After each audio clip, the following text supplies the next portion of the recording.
আর কোনো অভিযোগ নেই তোমার প্রতি, আর কখনো অধিকারও খাটাতে যাব না। কারণ আমি সবশেষে বুঝে গেছি তুমি আর আমার নও, তুমি এখন অন্য কারোর। কথায় আছে না, নতুন পাইলে পুরাতনকে আর মনে থাকে না। আসলে তুমি সেটা প্রমাণ করে দিলে। এক বুক ভালোবাসা নিয়ে তোমার সামনে দাঁড়িয়েছিলাম, এই ভালোবাসাকে তুমি মিথ্যে করে দিলে। কি হতো যদি আমাকে তুমি ভালোবাসতে, আমার পাশে সারা জীবন থাকতে?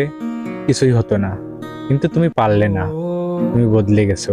তুমি হেরে গেছো আমার ভালোবাসার কাছে, আর বেটার অপশনের কাছে তুমি সুখ খুঁজে নিছো।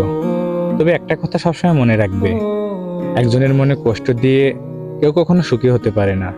তুমি আমাকে যে কষ্টটা দিছো, তুমি কি ভাবছো অন্য জায়গায় তুমি সুখ খুঁজে পাবে? কখনোই না। আমার মনটা যেভাবে ভেঙেছো, তোমার মনটাও ঠিক ওইভাবে কেউ না কেউ ভাঙিয়ে দেবে।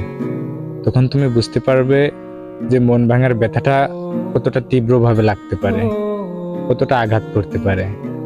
সেটা তুমি তখন বুঝবে। তবে ভালো থেকো, তোমার পথে আর আমি বাধা হয়ে দাঁড়াবো না।